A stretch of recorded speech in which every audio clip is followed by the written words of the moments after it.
But let's speak to Ross Feingold now, who is a political analyst in East Asia and can bring us some analysis on this. Ross, hi, how are you?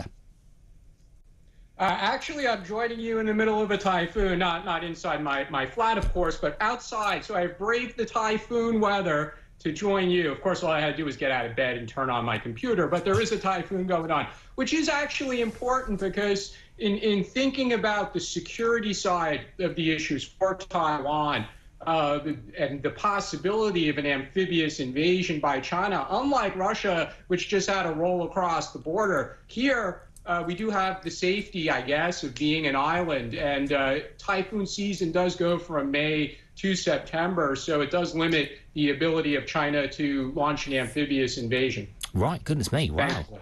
Crikey. Wow, goodness. Okay, look, a bit of political posturing involved in here, and there's a bit of playing to the gallery, Ross, but this sense that Liz Truss will probably change the UK's relationship with China. This is really difficult, isn't it? And it speaks against this conflict between, important economic interest and national security, doesn't it? That's right. And I think the key word is going to be economic, because if there's going to be substantive response from China over this designation, it will probably include economic. And the recent precedent for this is the deterioration of trade relations between Australia and China, where China began to ban certain products from Australia or raise tariffs or make it more difficult with heightened customs inspections, which is kind of like a non-tariff barrier. As the former prime minister in Australia implemented more tough on China, either rhetoric or actual measures, that was really the first tool that China uses. So even if we disregard the statements from their press, from their spokespeople, I would expect there to be some economic action by China in response. Okay, and so it is. I mean, I'm trying to sort of kind of put my finger on what the gain is for Liz Truss here, and I mean, is that sort of fairly obvious in so much as it will help her win the leadership race, and then she's got to deal with the reality of that if she becomes prime minister on Monday, and she will presumably, Ross, run into a complicated web here that involves the Treasury and defence and the security services and geopolitics. I mean, is it sort of realistic that she would be able to take such a keen hawk-like approach and change the UK's relationship with China to threat status? I think it is, because if we look at some other countries, whether the United States or Japan, the trend has been for the politicians to ignore the voice that has a different perspective, and that's typically big business.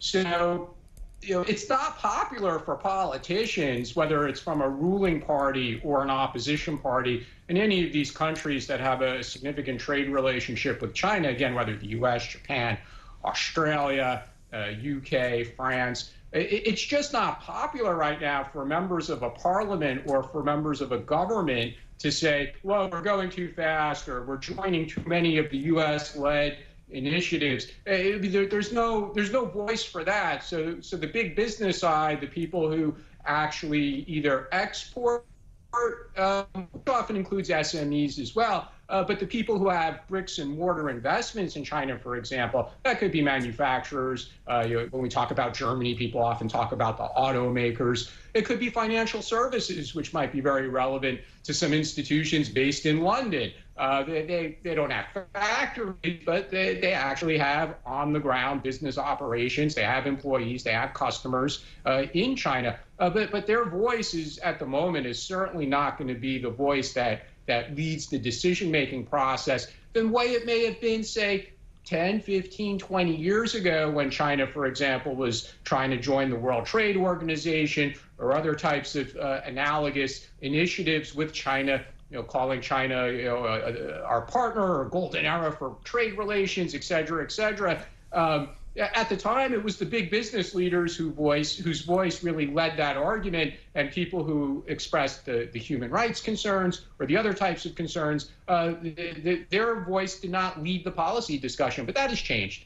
That has changed, okay. And I mean, there's probably two big things we can point to. There was a UN report last week about the Uyghur Muslims and the treatment in China, and pointing to sort of torture and rape in some instances, and you know, and I mean, it didn't use the word genocide, and it was criticised for not using the word genocide, but you know, torture is probably enough, isn't it? And also, of course, in Hong Kong and the crackdown in democracy on Hong Kong. You know, can we read to? I mean, are those two things sort of significant in this story and in that shift of attitudes to China? Yes and no. I mean, the fact that the UN issued this report finally after so much criticism and lengthy delay, that we could look at that as significant. But the critics are going to find lots to dislike about this report. As you mentioned, the word genocide is missing.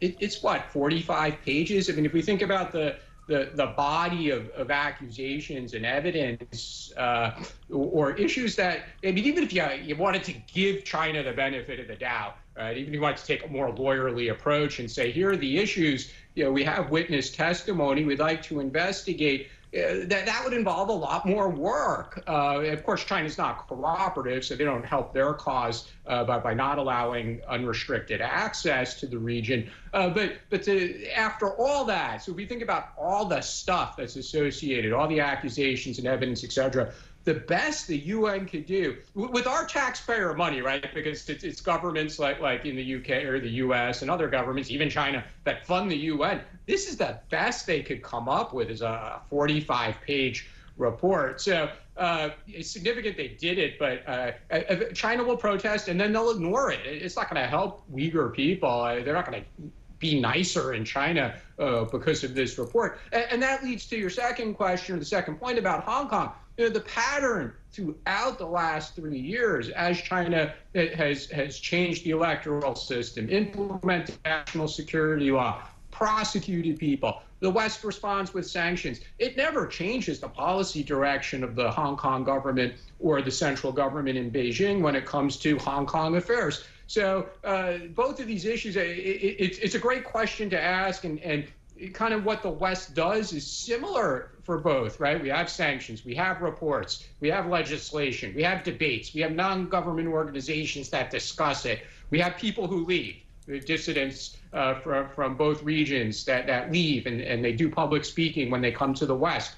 It does not change what will happen in China, though. Okay, very insightful, Ross, as ever. Really nice to talk to you. Stay safe in that was it a monsoon? Was it that you were experiencing? We call it typhoons. Typhoons, right? Okay, right. Goodness me. Stay safe, Ross, and we'll speak again. We'll speak on that issue again at some point, I'm sure. Ross Feingold, who is an East Asia political analyst, with us on talkTV tonight.